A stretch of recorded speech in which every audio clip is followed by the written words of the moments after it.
Welcome back, everybody, to day 5 of the Gold Club World Cup. My name is Language Hacker. I'm here with Nayara, and we're going to be bringing you the start of day 5 of this 7-day tournament. Nay, how are you doing this morning? I'm really good here. It's super early in the morning here in Argentina. I don't know there, but yeah, we are going to start with all the action for Battlegrounds, and this is the last day of lobby for Group A, right? Yes. We have 6 days in total for Battlegrounds that we're going through, where we have 2 groups, Group A and Group B, and every other day we'll be having alternation between the two. And today is the last day for Group A, where we have 2 lobbies left over out of a total of 6. So teams will finally be able to show us what they've got to be able to maybe get at the top of the standings on the final day now, before the Battlegrounds finals will be on Sunday, along with the constructed finals. Now, before we start getting into some of the recaps and what to expect over the next couple of days, let's talk a little bit about context and what the Gold Club World Cup is. Now, to get to this tournament, there was some qualification from the Gold Series Team Championship, where Chinese teams had to battle in not only Battlegrounds and Constructed. I believe the top 4 or 5 teams from that Team Championship were given invites to this tournament, both in Battlegrounds and separately in Constructed. So even though this is both parts of the same tournament, they are technically separated. On top of this, we have some international invites where teams FC Barcelona, I believe Team T1 and Team G2 have also been invited. So together we have 8 teams competing in Battlegrounds and 8 teams competing in Constructed, for a total prize pool of 690,000 yuan, or approximately 100K USD. Now, let's talk a little bit about what happened yesterday, because yesterday was an incredibly long day with a lot of priest games that I'm sure every single one of you loved to sit and watch through, as I'm sure casters had a wonderful time in there as well. Nai, did you get the chance to see that? Yesterday I didn't get the constructed thing, so oh my god, I lost. I wasn't able to cast yesterday as well, but I had a lot of fun watching Lorinda, Gallon, and Gia. And Gia sit through all the priest play yesterday. It was pretty fun. Maybe we'll get to see some ourselves today, but we'll see how that goes. Now, so yesterday, what happened yesterday? Yesterday was the conclusion of Group B initial matches before the semifinals that we'll be seeing today and tomorrow. In this Group B, we saw T1 being the first advance into the semifinals in the winners brackets, taking a win over World Elite.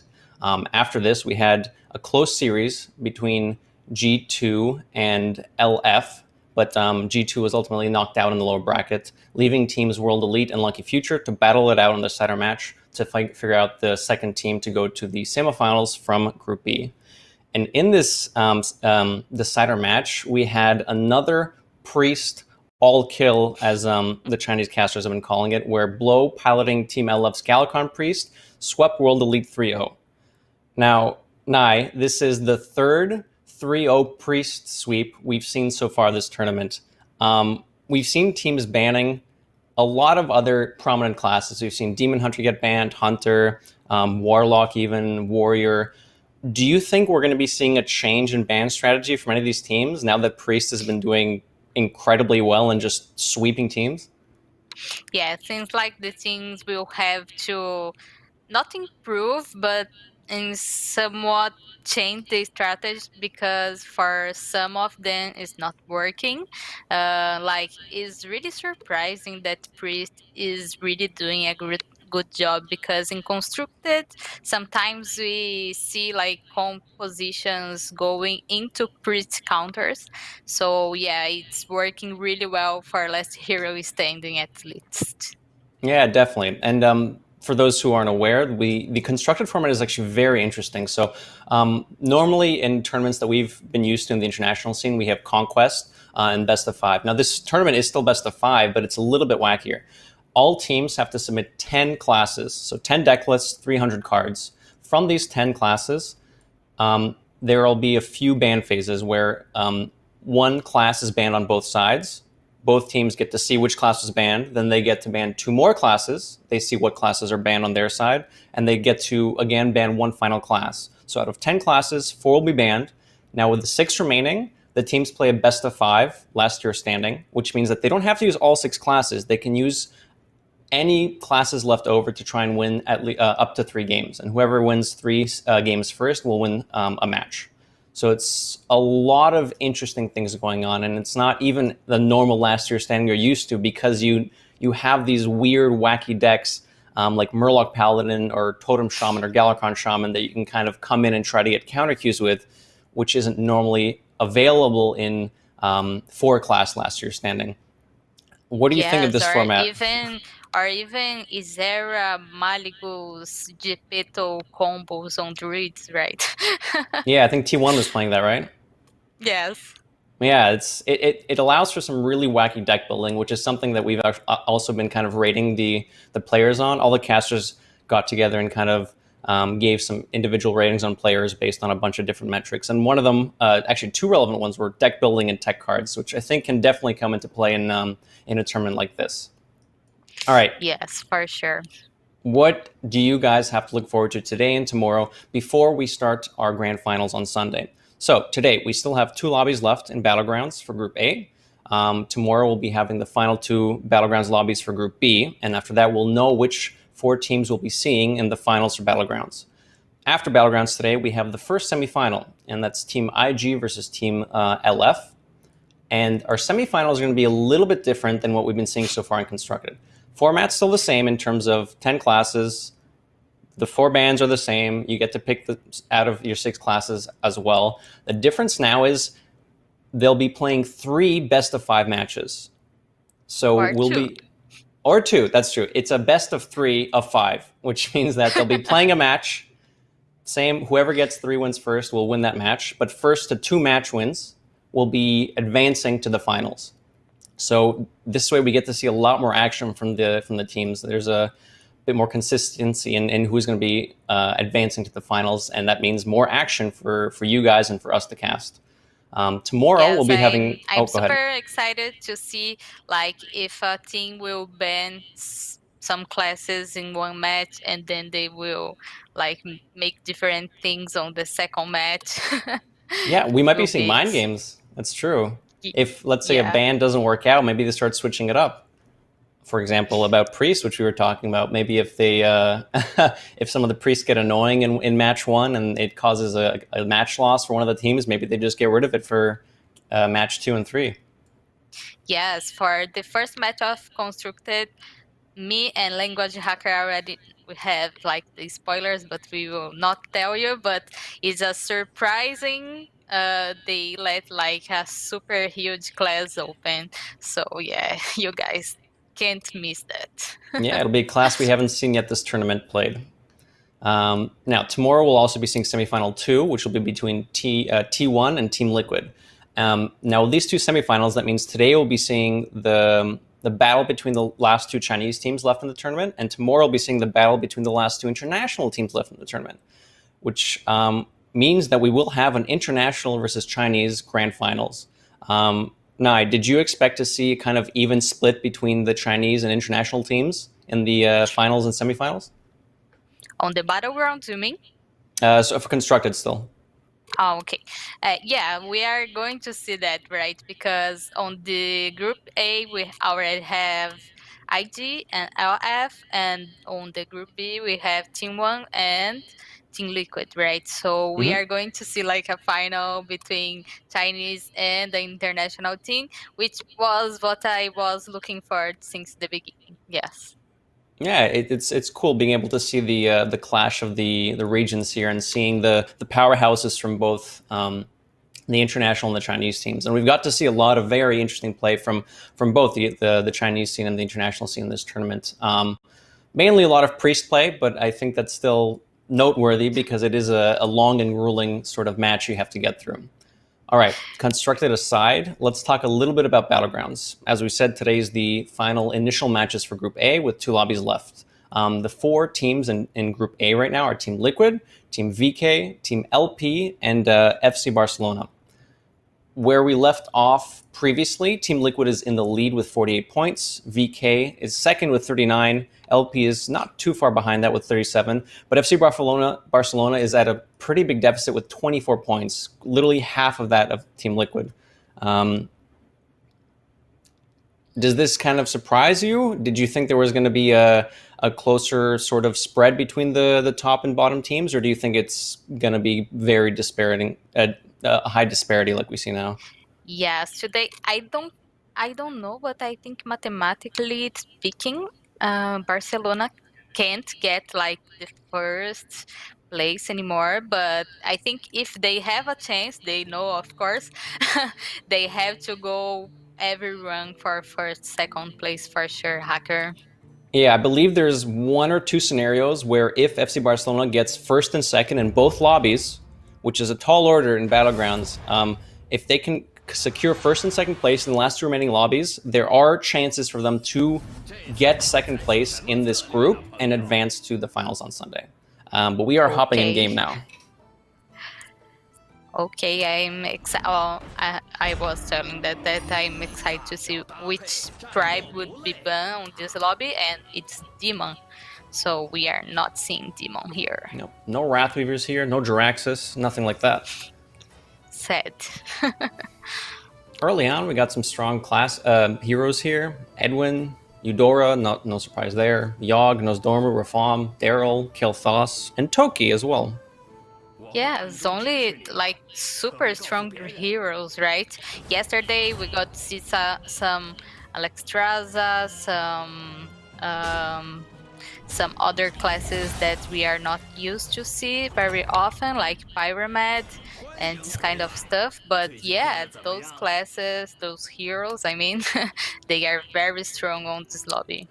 Yeah, so when players enter the lobby, they're given 4 options to choose from for the heroes. So generally, this gives them a bit of agency to pick something that they think can help them the most in the lobby. And they also get to see which minion type is banned before choosing their hero.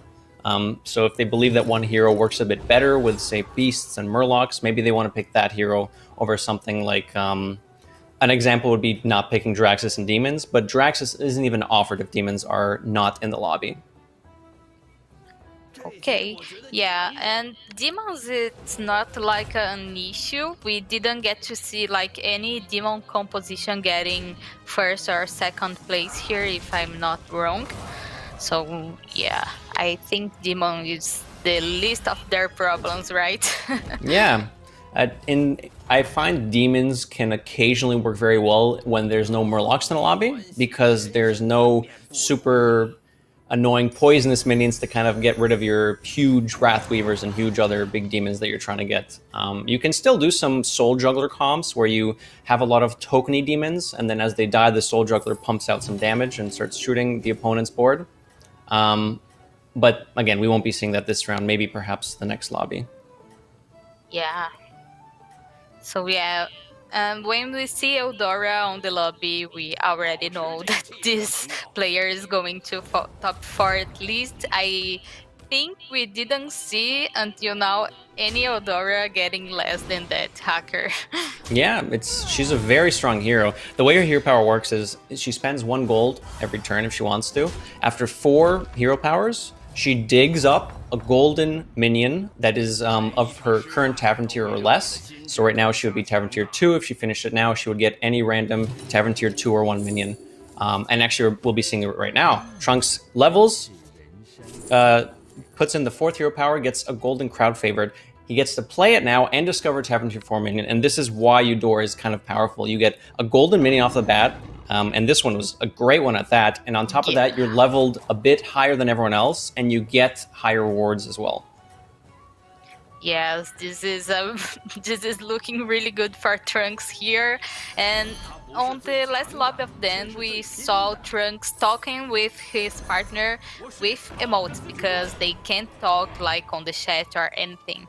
What do you think about that? It would work like talking in emotes?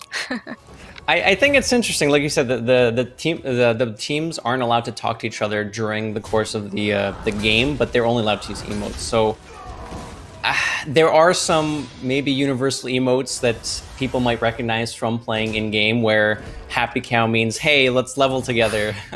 Or a wave means, I'm very strong. But Yeah. I don't know, maybe they have some code set up that can kind of help them. Now, if teammates end up facing each other and one's very much stronger than the other one, they might want to try to make their board a little weaker, make the positioning a little worse, so that if they do beat their teammate, they don't do a crazy amount of damage and kind of allow both of them to continue on. Yes, yesterday CMA was like a bit weaker than RDU, and RDU went with like a weak composition against his teammates, and he took like 20 damage of her. But he managed to get first place on that lobby anyway. Yeah, but I mean, you can kind of see it's difficult to actually, without the verbal communication, it's hard to tell, right? I mean, trying to be a little bit weaker and then finding out that, wait a second, I'm taking 20 here. That's not what we were going to do. Yes. So yeah, we got to see like Toki getting a lot of damage for the Trunks composition that he already have, like Savannah and a lot of tier high minions. So yeah, Toki will have to do a lot of work here. We see Kimmy here with early rat packs on Edwin. Edwin's hero power buffs a minion +1/+1 for every minion you've bought this turn, and it costs 1 gold. Very good on an early rat pack. Rat pack is a minion that you'll recognize it from normal Hearthstone as well. It starts off as a 2/2. The Death Rattle summons a number of 1/1 rats equal to how much attack the minion has. So buffing it higher and higher means that the initial body is bigger, but it also spawns more rats, which tends to be very, very powerful early game. Yes, we don't have like Deathwing on this lobby. Like Redpacks is insane on the early game with Deathwing, but yeah, it works as well on the early game for every class you are going to face here. See Sho turning in a triple early for Rafam as well. Generally, if you follow this sort of curve based on the gold you're offered per turn and what you can buy or level up, people generally level to Tavern Tier 4 on 9 gold. But Sho with the triple here decides to do it a little early and try to get a kind of build-defining 5-drop. And he does find Brand, which is very important for something like a Murloc build. Yes, and here Team Liquid is in a really good spot. Like they are on the first place, so I think they can have like this aggressive approach, right? Definitely. Since they're leading in the standings right now by a little bit, they don't have to necessarily fight for first and second place. They can try to go for some more safer comps, maybe go for something that has a weaker overall power level in late game, but strong enough that it can guarantee a 4th or 3rd place. Because the point distribution in the lobby is from first to last place, goes from 9 points down to 7, 6, 5, 4, 3, 2, 1. So you still get points for finishing 3rd, 4th, 5th, whatever. So we might be seeing players switch up strategies if they're trying to go for a specific consistent finish. Yeah. So I'm excited to see how Barcelona is going. I don't know if they showed us like recently, but seems like Zing is already with 23 of health here. Yeah, Zim's quite low here. He does have some econ build up with these free dealing gamblers. They sell for 3 gold, so he has some extra gold banked here. It looks like he's got some pirate stuff going on, but he also has his toe dipped in Murlocs. So we'll see what else is offered and which way he'll decide to take that. Yes. Talking economy, for us that we are used to Battlegrounds, we know what economy inside means. But for who is arriving by parachute on the string, can you explain what the economy and why it's so important on Battlegrounds?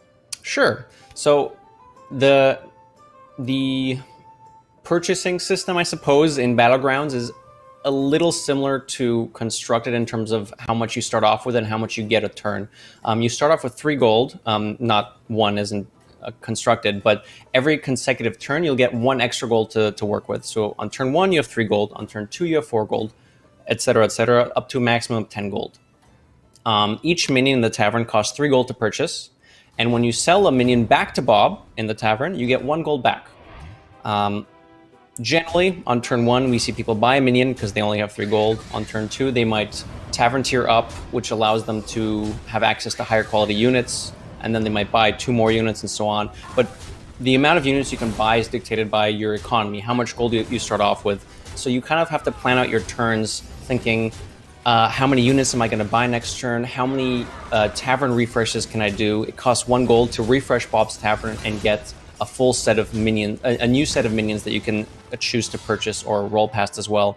So there's a lot of things to keep in mind in terms of economy. And there are some units that make other minions cheaper to buy. There's units like the Free Dealing Gambler, which costs 3 gold to purchase, but also has the benefit of being sold for 3 gold. So even though it's not a powerful minion, you can buy it to kind of bolster your economy, sell it later for 3 gold, maybe on a higher tavern tier, and then buy another minion that's better than the 3/3 you initially had. Yeah, was a hell of explanation. Thank you, Hacker. I wasn't sure how deep to go.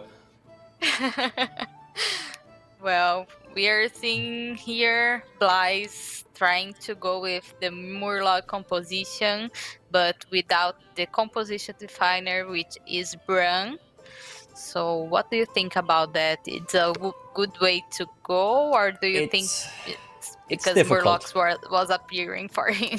So if Murlocs are offered to you, trying to make Murlocs work is good. Murlocs are one of the strongest late game comps because they have powerful late game adapts that can give them stuff like Divine Shield and Poisonous. Just like in Constructed, Poisonous kills a minion if damage is dealt from a minion with Poisonous. So having a big board of Divine Shield, Poisonous Murlocs generally wins lobbies. Obviously, it's not that easy to get that because some of these build-defining adapts, such as Gentle Megasaur, which you may also recognize from Constructed, which adapts all of your Murlocs. These units are found at high tavern tiers. And Murlocs early game generally aren't super strong unless you have a bunch of them together with some health buffs, with some attack buffs, maybe with a War Leader. As you can see on Blaze's board, he has some Murlocs, he has some more in hand, but he doesn't quite have enough synergies for himself to feel comfortable fully putting his board into Murlocs. Because having so little health, it's dangerous to lose rounds at this point in the game when you have a weaker board because you want to not die. So I think he's holding on a little bit before he makes the switch. Yes, I want to point out the positioning of his cannons. I don't know if they were like right because both of them were on the left, like between only a minion. So the minion died and the cannons were like weird next to each other. So yeah. The double cannon is actually very interesting because if you put them farther apart, it doesn't actually. It's kind of complicated. If you have a cannon next to a cannon, the cannon on the far left, for example, will not get any use because the cannon to the right of it can't attack, so it won't actually send any missiles flying. However, you can't really position it in a way that stops the cannons from not being next to each other. You can put them on the two ends, but then the cannon on the right won't actually be shooting missiles because the attack order is randomly from left, or sorry, is from left to right. It's not random. What you attack is random, but the attack order goes from left to right. So if you have a cannon on the far right, it doesn't get used until the final minion attacks. So putting the second cannon a bit earlier, like third, and having the first cannon first means that the first minion to attack in between them will get 2 cannon pops off. 2 cannon shots off. I don't know why I said pops. So it's weird to position them, but generally having 2 cannons isn't super. It's kind of extra. If you end up going for triple like Blaze did, and he did end up getting it, that's fine. But having 2 can kind of be clunky. Yeah, so that's why he gave off one of the cannons of him. I think he actually got a triple there. Ah, okay. And here Zing is going for Murlocs as well. Yeah, we saw him a little bit earlier with some Pirates and some Murlocs, but it looks like he found enough to try and make the switch here. Both him and his teammate Blaze are a bit low on health, which is a little concerning. If you can't fully get your toe into Murlocs and get a strong enough board, you can die very quickly, which is one of the downsides of trying to force Murlocs. And we see here Zim facing a huge board from Eudora. I think is going to take lethal damage here. Yeah. And this is brutal for Zim because they are already in last place here. I believe with the Zim's stages. finish here that FC Barcelona is out of the running for second place. And I think they can only improve to third place from here, if they can even improve to third place. The math is difficult. Yeah. So here, Kimi has Bran as well, but I don't think he is going with that composition since he already have the Baron and the Death Rattles composition by Savannah and all the Exot thing. It's an interesting comp he has here. So there's a Death Rattle comp you can kind of make. Baron Rivendare doubles the effectiveness of your Death Rattles.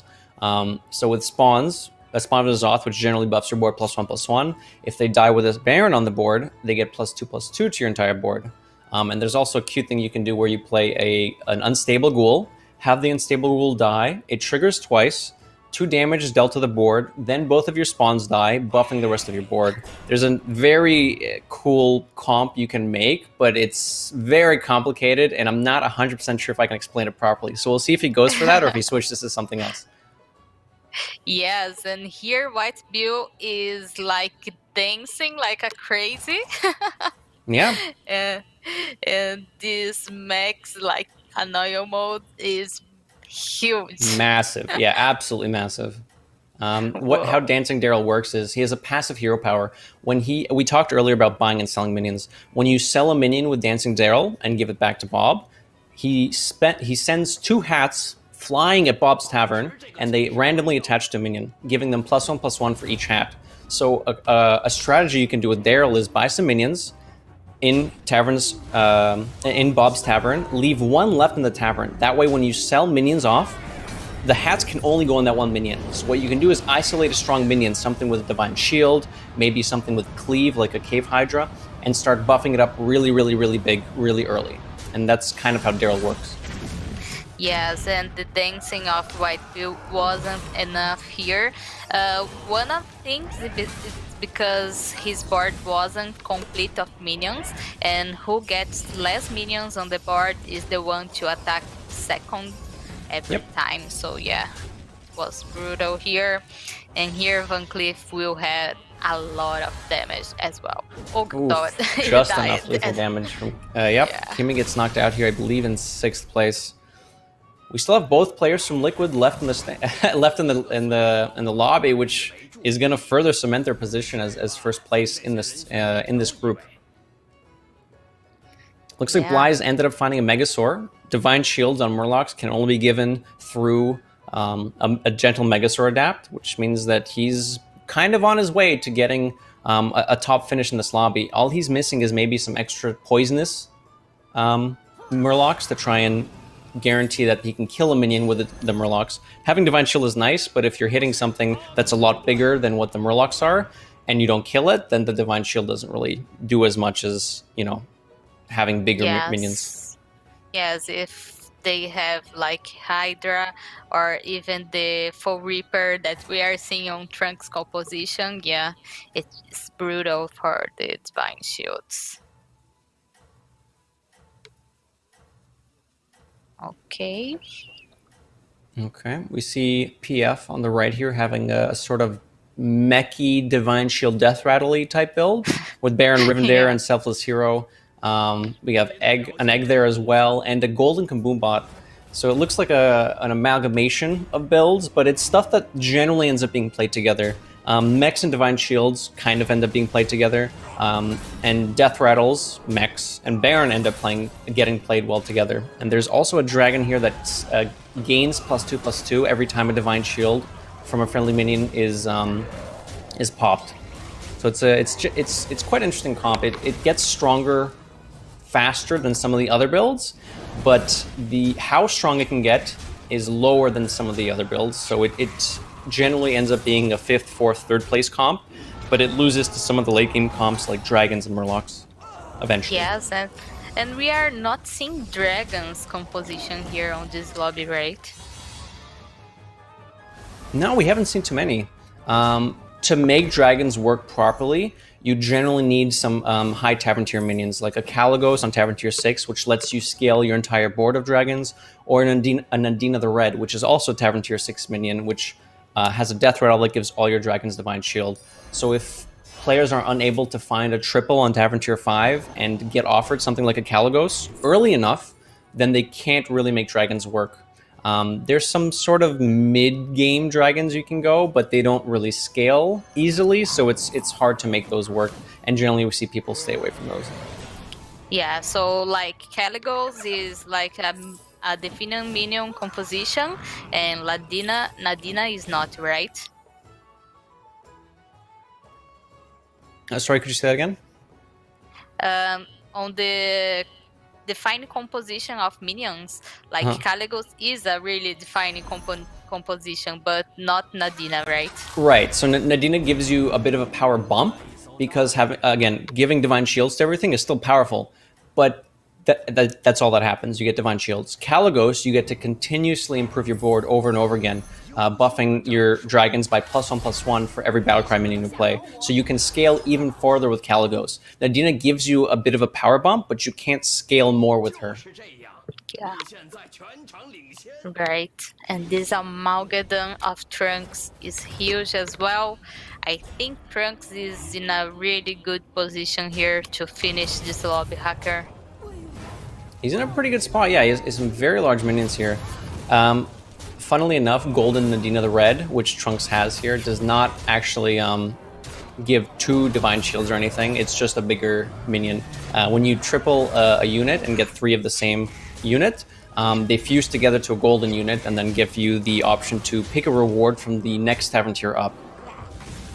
But Nadina is one of the ones that generally doesn't gain a benefit from being tripled, because she doesn't have anything extra from being golden, whereas some other minions do get benefits when they're golden. They have a double battle cry, or they have, something like that. When that Dragons was first released, I got my triple Nadina and I was, what? It doesn't do anything.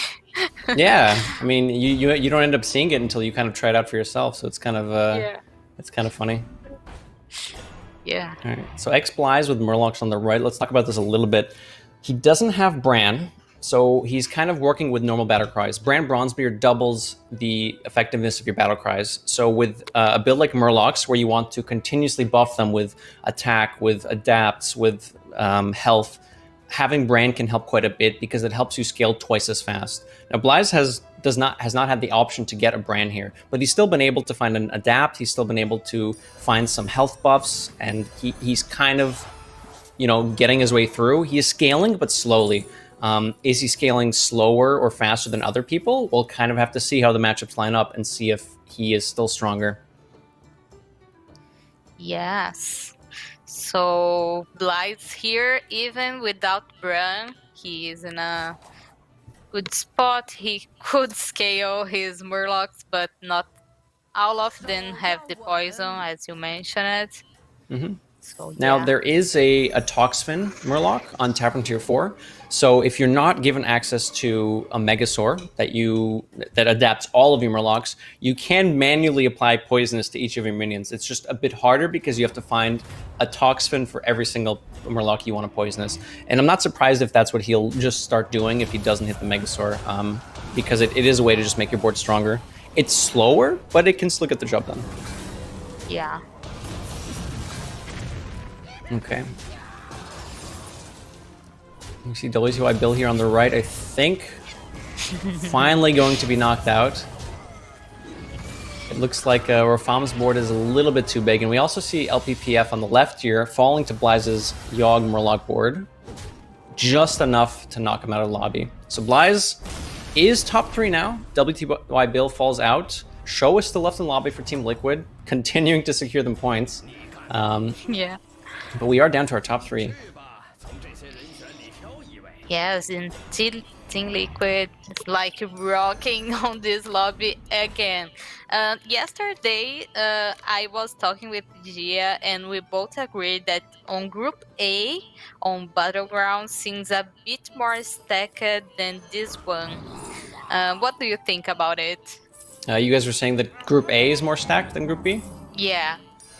There are a lot of players in this lobby that I would be scared to play against. I will tell you that. There's still some very good players in Group B that I think are worth watching out for. Nightwalk specifically was one that we were told to keep an eye on because he's known for having some crazy Murloc transitions, which involve a lot of actions in a short amount of time to try and completely switch your board from one composition to another.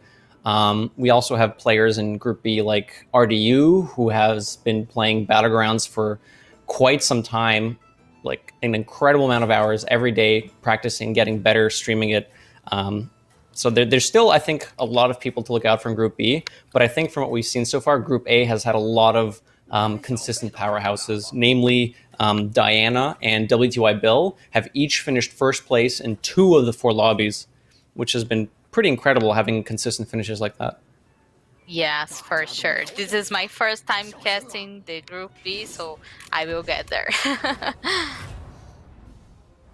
All right, starts the battle. Show when there's an odd number of players left in the lobby, one of the players will randomly be assigned to facing a copy of someone who has died already, a ghost. And on the left, we will see Show facing Kel'Thuzad. This is generally seen as an advantage because if the player was knocked out, it generally means that they had a weaker board. So Show getting a bit of an easier hit. I mean, you can still lose to the ghost, don't get me wrong, but they tend to be a little bit weaker. Yes, Trunks because they Flies didn't get well. like for the last time to upgrade his board, so... Yeah, exactly. Trunks against Bly's here on the right. Both of them are very low on health, so whoever loses this will end up being knocked out. It ends up being very, very close. Only 3 health left for Trunks, but he does manage to knock Bly's out in third place. Yes. We see Show getting another triple here, which allows him to discover a Tavern Tier 6 minion. I believe he already has an Amalgadon on board. That's the card in the middle. And an Amalgadon on hand. So it means he can pick another triple here if he wants to. Decides not to. Yeah. Okay, he has Bran, so maybe he wants to buff it out like different types of Amalgadons. Yeah, it's possible. Having 2 separate Amalgadons, if they're both Divine Shield poisonous, tends to be better than having one bigger one. And the reason for that is having 2 still large minions with buffs on them, such as Divine Shield poisonous, is harder for your opponents to kill. If you have one very, very large minion, your opponent can have something like a Myexna or a poisonous Murloc that even if it's a 1/1 poisonous Murloc, it can kill your 50/50 Amalgadon. So I think sometimes we'll see players try to keep their pairs separate, especially when there's something like Divine Shield here. We'll see this in mech builds a lot when you have Deflectobots that are kind of large, and instead of tripling them, players will leave them because they'd rather have the separate Divine Shields because Divine Shield is powerful. Yes, it's like on the mech composition when we have 2 Deflectobots, right? Mm-hmm. It's better 2 than a triple. Yeah. Now Show here, he's got some Murloc stuff going on, but for the most part, I think I would describe this as Menagerie, which is a little harder to pull off because you do need Bran for this, just like you do for some other builds, but it generally doesn't scale as well as some other builds because there's some specific Menagerie battle cries you're looking for, whereas in another build, such as Murlocs, you might be having access to King Bagurgle, Cold Light Seer, Primalfin Lookout, Felfin Navigator. There's a few more options you have available to try and buff your entire board. But Show getting a pretty good Menagerie build in here. Having Amalgadons, which count as any minion type, means that a lot of battle cries are now available to buff them as well. It doesn't have to be a Murloc buff, it doesn't have to be a Dragon buff, it can be any buff, any battle cry buff can hit the Amalgadons. Yes, but seems like Trunks will get this lobby against Show. Yep, Trunks takes the win here, and he's the first player in Group A that isn't W2I Bill or, I believe, VK Diana to actually win a lobby. So now we have someone new winning the lobby, which is kind of nice. And this is huge for LP, right? Because they were in the 3rd place. So yeah, if they want to get that finals on Sunday, they have to go with the first, 2nd place here for sure. Yeah, definitely. So Team Liquid was farther ahead in the standings compared to VK and LP, but VK at 39 points and LP at 37 points before this lobby. So it's pretty close between them. So if LP can continue to perform like this in the final lobby, they will be looking to secure themselves a place in the Battlegrounds finals. We'll see what can happen in the last lobby. FC Barcelona having a bit of a better showing than they've had in the past 4 lobbies. I believe Blaise ended up finishing 3rd place there. So a pretty decent finish, but I think even with that, I don't think Barcelona, even if they finish 1st and 2nd place in this final lobby, will be able to get 2nd place or higher, which means that they will not be in contention for the finals. But they can still, I believe, try to... I'm not even sure if they can actually get 3rd place. But there's one lobby left. They should still play it out in case we get the math wrong and see what they can make of this last lobby. Yes, for sure they will try his best, because you are here, you are already competing, so why not try the 1st and 2nd place to show that they can do that, right? I believe the composition that won there at the end with Trunks, I believe on Eudora, was a little... I say menagerie when I talk about any build that's not one specific thing, like if it's not Dragon specifically or Mech specifically. I believe Trunks had a few different things on his board, including a Gold Grubber, which is a 2/2 pirate. Well, it starts off as a 2/2 pirate that at the end of your round gains +2/+2 for every golden minion on your side of the board, so every upgraded minion, which tends to be very powerful in a Eudora build because your hero power gives you a golden minion. So I think at the end we ended up seeing something like a 40. It was a very large Gold Grubber, even though it started off as a 2/2. Yes, for sure. And on the standings, Trunks is the 4th place to get like a huge amount of points. Besides this run, he already have like 24 points for himself. So yeah, Trunks is doing a really good job here on Battlegrounds. I remember like back in times, Trunks playing Constructed like in World Championships and on ACT Championships, right? Yeah, definitely. It's cool seeing some of these Constructed players take on a new format and still bring us the same kind of oomph that we see them doing Constructed. Here's the like standings. Sixo, right? Yeah, exactly. Sixo coming back as well to do some Battleground stuff, which I believe we'll be seeing some more of him tomorrow. Yeah. Okay, so points acquired from this lobby. LP got 14. Oh, all right. Here's the updated standings. Team Liquid in 1st place, still a bit of a lead, but with the poor showing in lobby in the final lobby here, they could fall to 2nd place.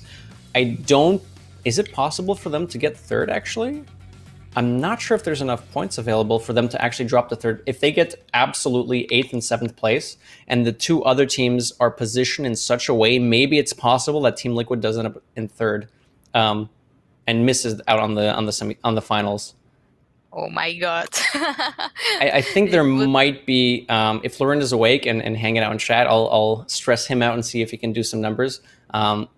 And well, I mean, we'll find out eventually anyways, but I think there might be one scenario where Team Liquid might not be in the finals, but I think the lobby would have to be disastrous for that to be the case. And I think with the way that W2I Bill and Show has been playing, I don't think we'll be seeing that. Yes, would be really sad, but Show is playing really good today. He's in a really good shape, so yeah, I don't think we will see that, Hacker.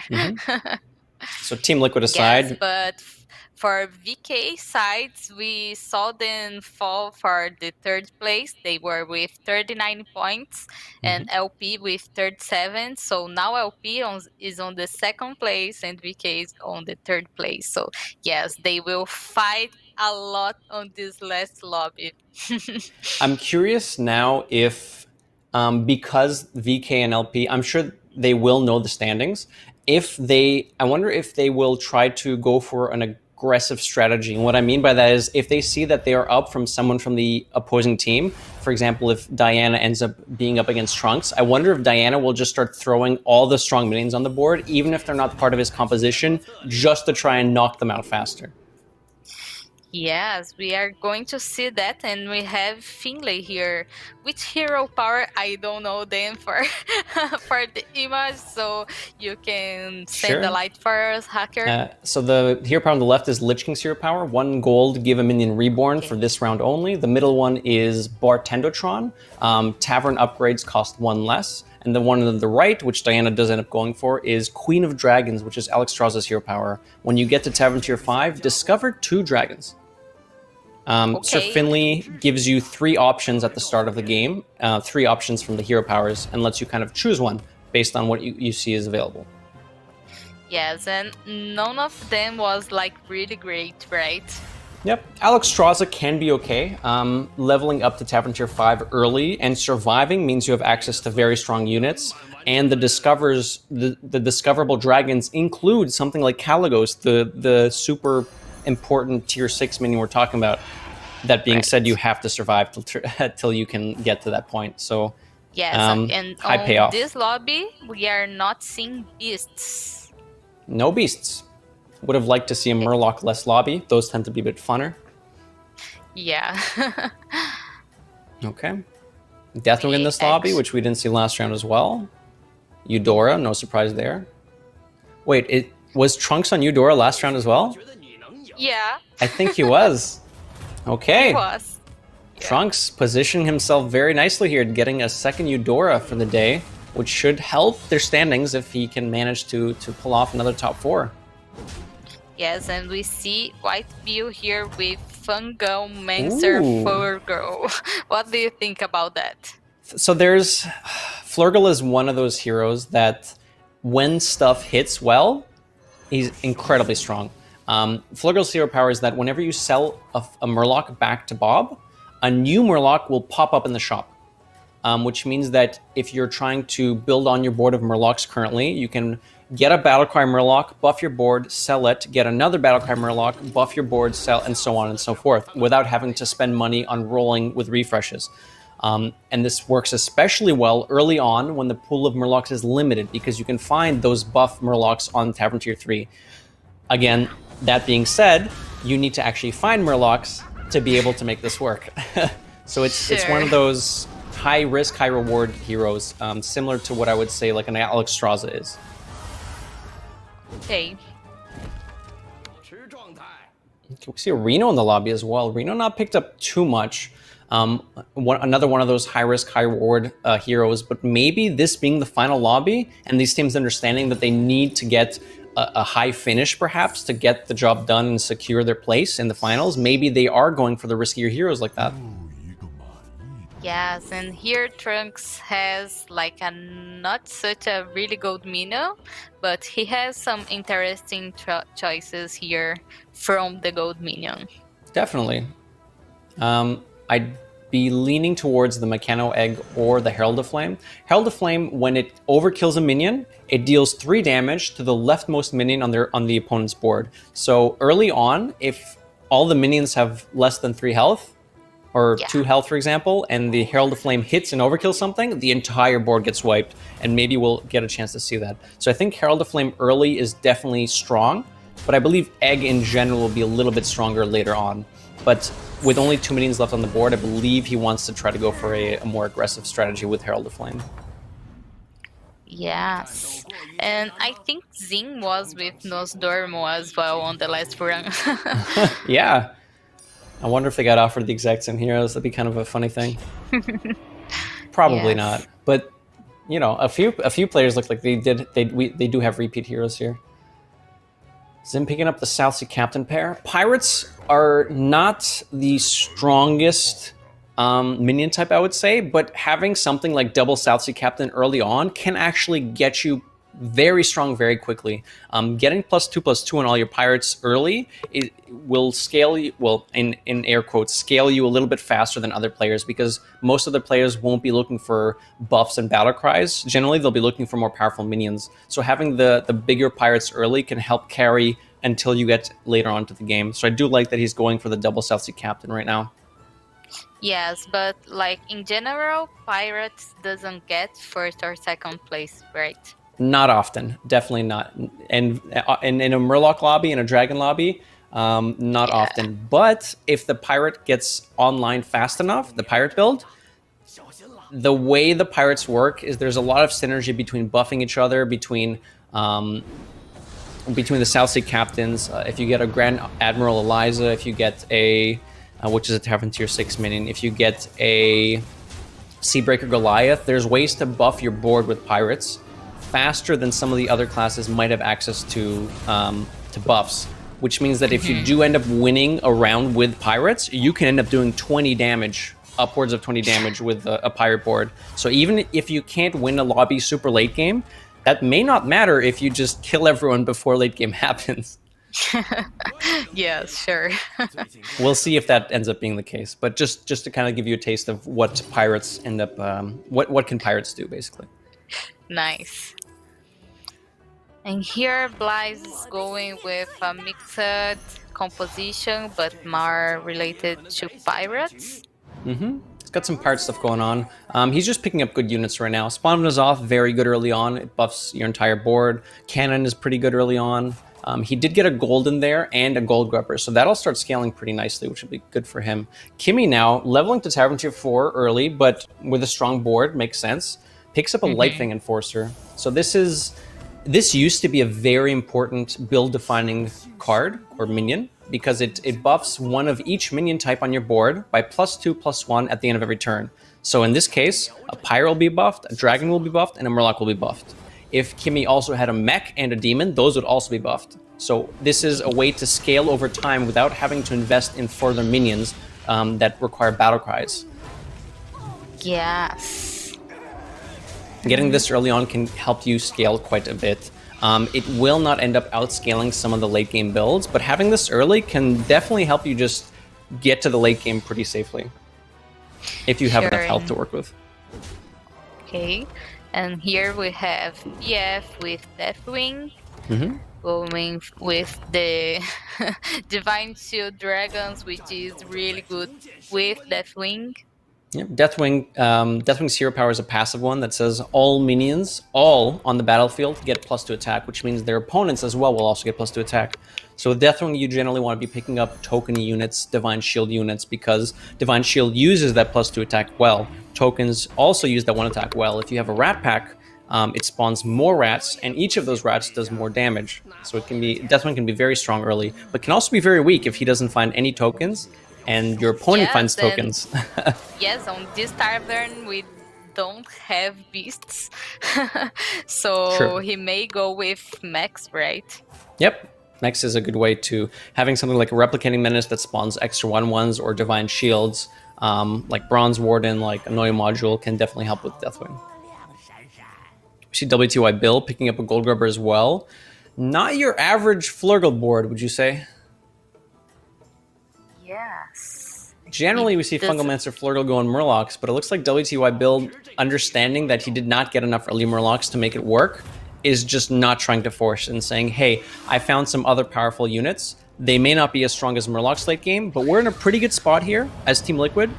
I don't think we need to be super aggressive. I don't think we need to force stuff. Let's take a nice top 5, top 4, get some extra points, and make sure we're in there. Yes, and this is the last lobby for the Group A, so who gets the first and second place advance to the final on the Sunday. Yeah, everything's on the line now for the 4 teams in this lobby now. Yes, okay. And here Maev is doing a really good job on imprisoning things for her. Yep. Maev's hero power is a 1 mana. Give a minion in the tavern dormant, take it in 2 turns, and give it +1/+1. So it's similar to something like Reform, where you pay 1 gold for a minion, but in this case you get it a little bit later. Whereas normally you would have to pay 3 gold for a minion in the lobby in the tavern, because you actually have to pay 3 gold to buy it. This is a way to get around that, which is very interesting. Minions heroes like these play a little differently in terms of their early curve. They don't level on the same as the same speed kind of as other players at the start. They want to use their hero power more often early instead of leveling on 2, for example, or leveling on 4 or 5 or whatever it is. Sure. And here Trunks is going with a demon composition. He already have the Imp Mama. Yeah. So, yeah. I think both of these players on Tavern Tier 5. So they will have access to stronger units now. Looks like Kimmy got a Foe Reaper. And as I was talking, that Lightfang buffing the Foe Reaper here is going to be pretty powerful. I think it's still relatively early for a Foe Reaper. So being able to scale a Cleave this quickly, and we see Kimmy positions on the left.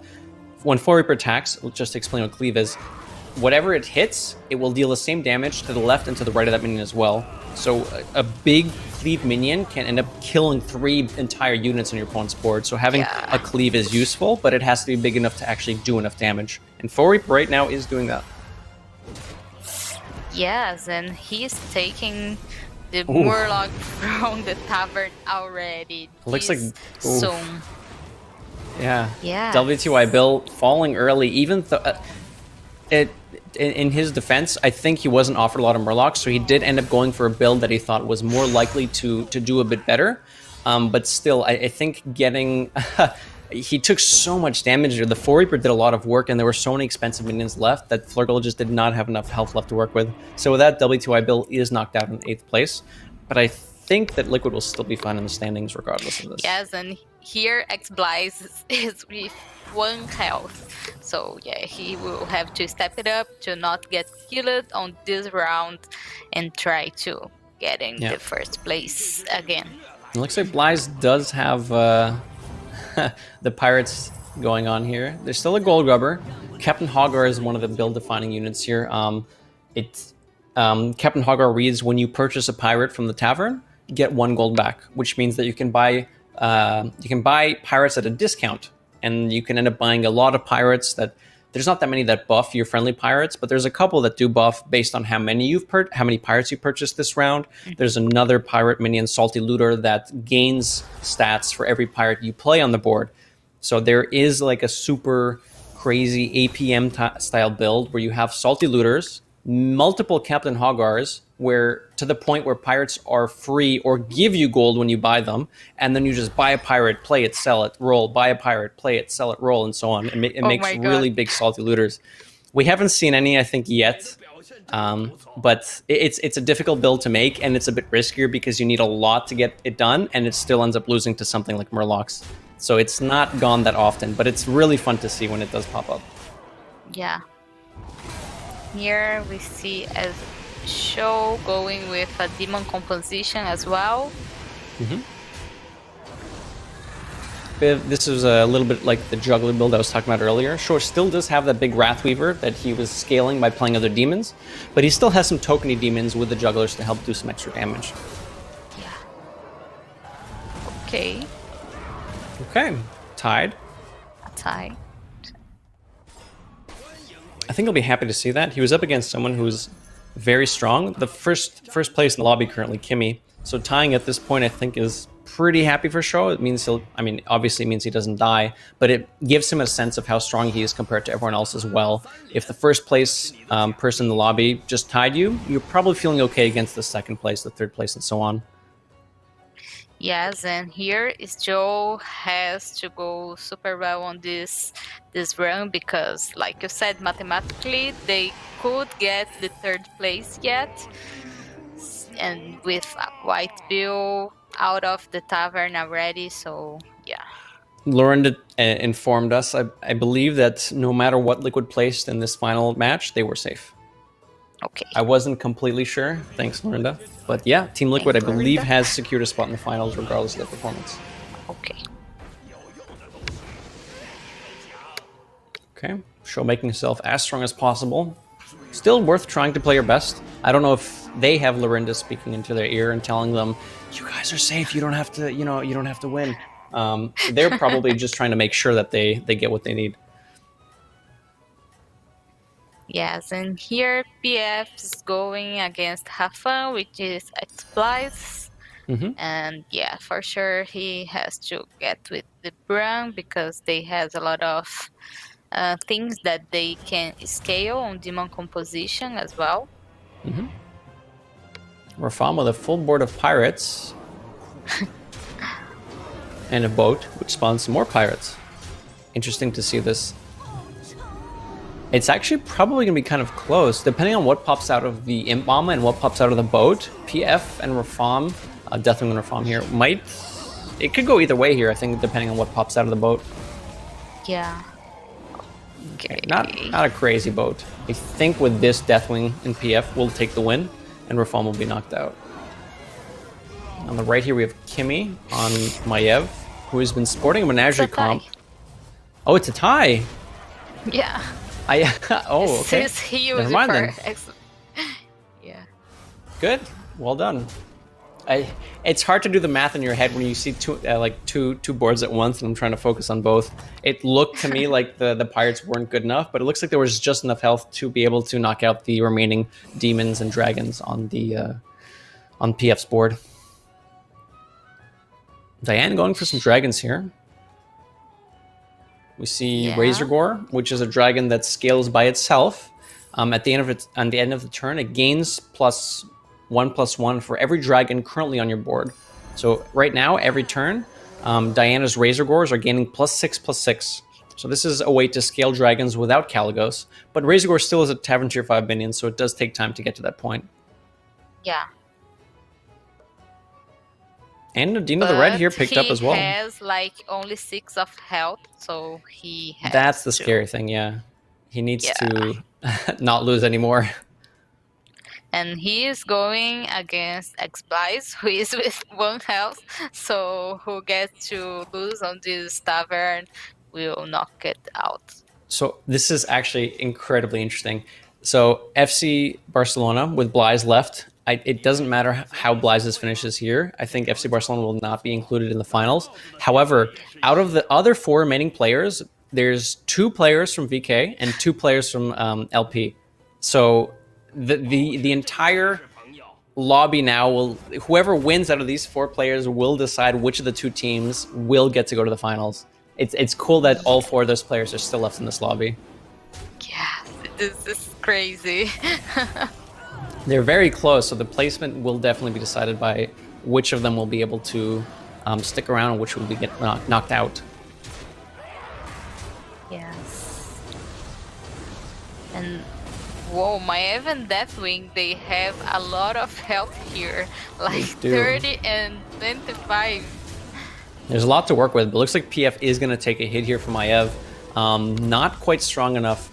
Deathwing doesn't have many scalable minions here. He's using, so PF is using the fact that Deathwing's hero power buffs the board to pick some just good units that do well by having Divine Shield, but he doesn't have scalable minions. So compared to some of the other compositions in this lobby, he will, I think, eventually start losing because he just doesn't have, he can't scale. And when everyone else is scaling and you're not, you will generally just become weak. You will become weaker than the other players. Okay, so here, VK Diana and Kimi will face each other now, and they send like emotes, so I think they are trying to communicate.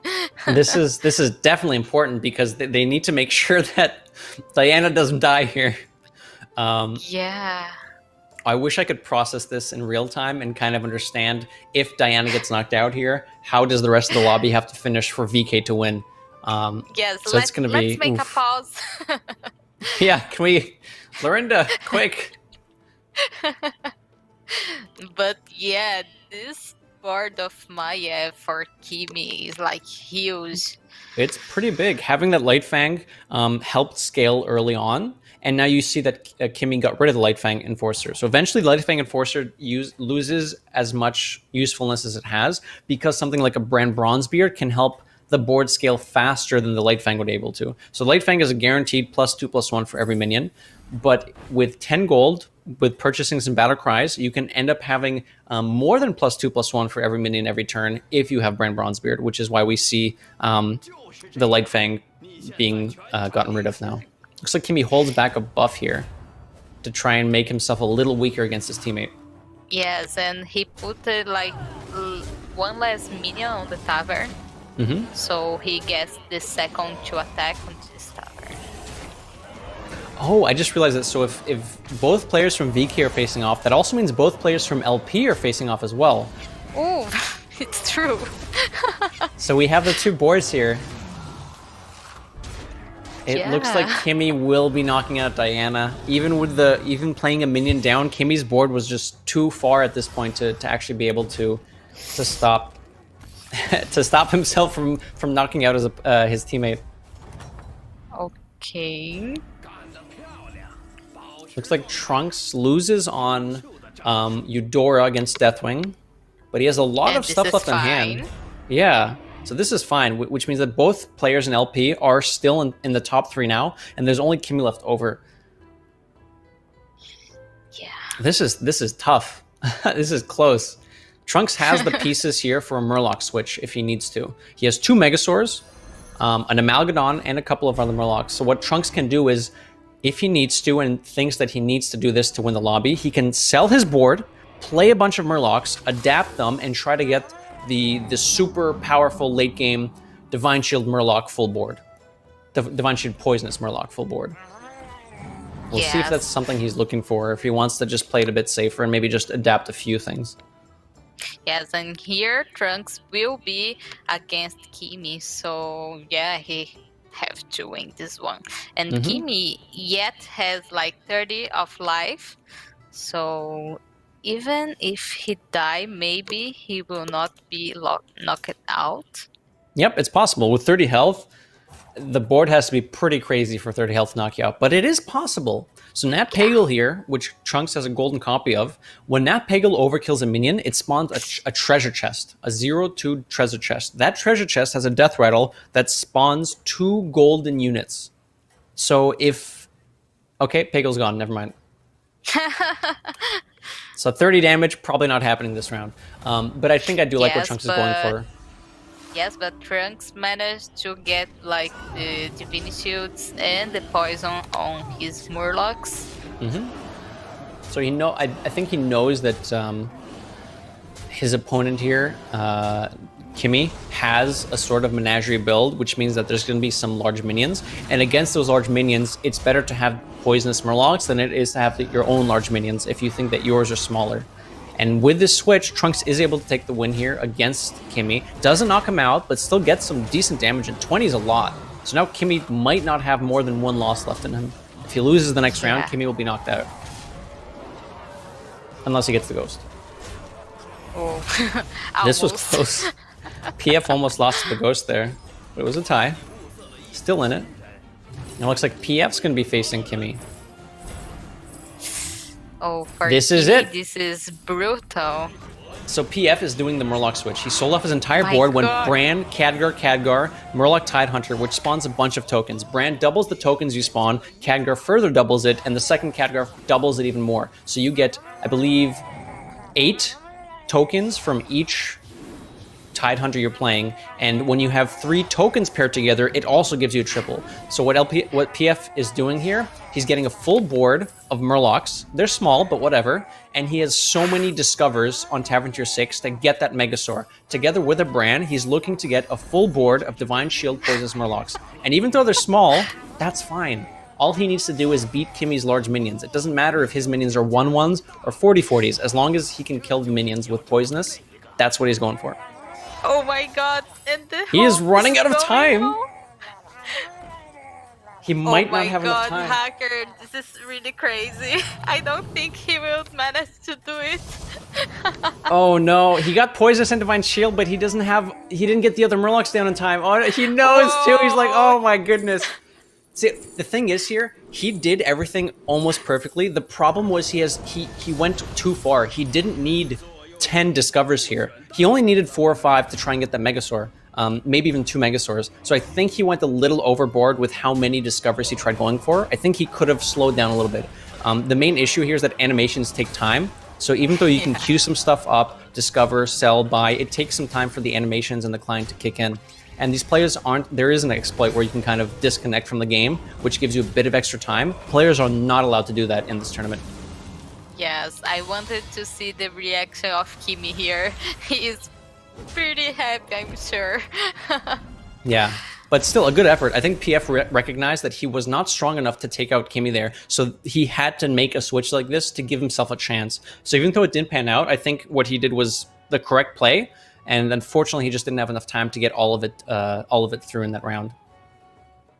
Yes, right. And here they are both with the Murloc composition. So let's see if Kimmy can get like the Divine Shields or something or stronger. Because here Trunks has like the Wind Fury on the Amalgadons. So yes, but he's thinking a lot on this turn. So what does Kimmy need to be able to make himself stronger? He does have a few Murlocs, and they do have Poisonous. He sells Divine Shield on the 4-Ripper and on the Amalgadon. So the Divine Shield plus the big minion is kind of equal to one of the Poisonous Divine Shield Murlocs. So he has two big minions that can contest the two Divine Shield Murlocs. He has his own Poisonous Murlocs, but without Divine Shield, it's kind of hard to make that work. Oh, he has the Unstable Ghoul. So Unstable Ghoul deals 1 damage when it dies to all minions on the board. This conveniently gets rid of all Divine Shields. Maybe this is enough to get him the win? I believe whoever wins this here will probably knock out the other player. Yes. This might be the final match of Battlegrounds for today and for Group A. Oh my god, this was the exciting one. This might decide, this final battle might decide if VK or LP gets to go to the finals. It's that close, guys. Yes, and I think Kimmy will get this right. Yes, the Unstable Ghoul that he picked up allowed him to get rid of Divine Shields, making the Murlocs less useful for Trunks here, and he does manage to take first place in this lobby, even though LP is still doing a great showing. They're getting second and third place. Yeah, so we are going to see who managed to win this lobby and go to the finals on Sunday. I believe we have been sent the standings. It's not going to show up on screen right now, but in first place now, Team LP managed to get to 64 points. In second place, Team Liquid, who was first before, 63 points, just 1 point behind Team LP. But both of these players have made it to the finals. Shortly after, VK also coming in third place with 57. So even with a good performance in this lobby, LP's consistency over the past 6 lobbies was just enough to have Team LP get in there over Team VK. And in last place, we have FC Barcelona with 38 points, who had a bit of a rougher time in the past 6 lobbies. This was exciting. Yes, and for tomorrow we have like the same scenario for WE and G2, because WE is with 40 points and G2 is with 39 points. And T1 is with 43, so it's super close.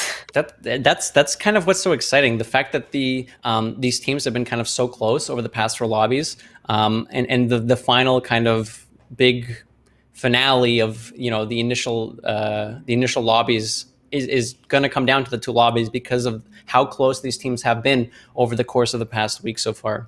So congratulations to the teams here. Congratulations to Team LP and Team Liquid for making to the finals.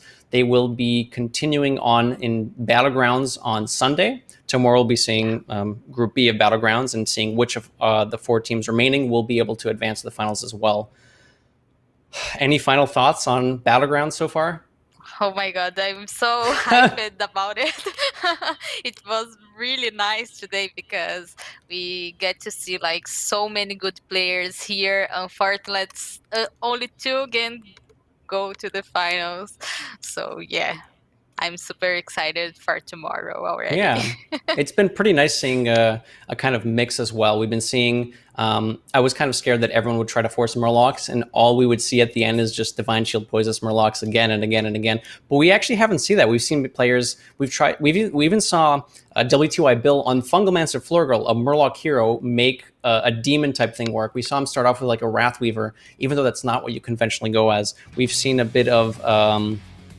we've seen some mech builds hanging around as well. We've seen Menagerie, which Menagerie is I said I liked Murlocs a lot earlier, but I changed my mind. Menagerie is one of the funner things to look at. Being able to bounce a bunch of stuff over like an entire board instead of just the Murlocs sounds a bit funner to me than the Murlocs. We've seen Menagerie, we've seen some dragons as well. Obviously, we've seen Murlocs because, the Murlocs are strong. But even that last lobby... demons, right? Yeah, and in that last lobby, Murlocs didn't even get the win there. We had... well, there were still some Murlocs on Kimmy's board, but it wasn't a full Murloc board. There was a Foe Reaper, there was an Amalgadon. Okay, it was kind of like Murlocs. But anyways, it was still nice seeing all these kind of different builds and not everyone trying to force the same thing. The diversity is nice. Yeah, okay. So now we are almost heading to Constructed, right? Hopefully there'll be fewer priest mirrors than over the past few days for whoever ends up to be casting them. Yeah, but I'm feeling so good because when I'm casting on Brazil, I'm almost the only one that doesn't like priest mirrors, but seems like here is like anonymous. Nobody likes priest mirrors. So thanks, do hacker. are you telling me the other casters in your other casters like priest mirrors? Yeah. Huh. Interesting. Do you do you want to bring them over? Or? They like suffer, yeah. Uh, I'm it the can be only one interesting. who hates priest like very much, so yeah. Okay. Well, I They think there's doesn't a care. lot of other players and casters who aren't a huge fan of them. I personally like them. I may not like casting them. I haven't had to cast it yet. Maybe I'll change my opinion. Anyways, Yeah. that's been Battlegrounds for today. If you are looking for some more Battlegrounds action, the Group B will be wrapping up tomorrow as well before the Battlegrounds finals on Sunday. We'll be switching to Constructed shortly, but first we're going to take a quick break.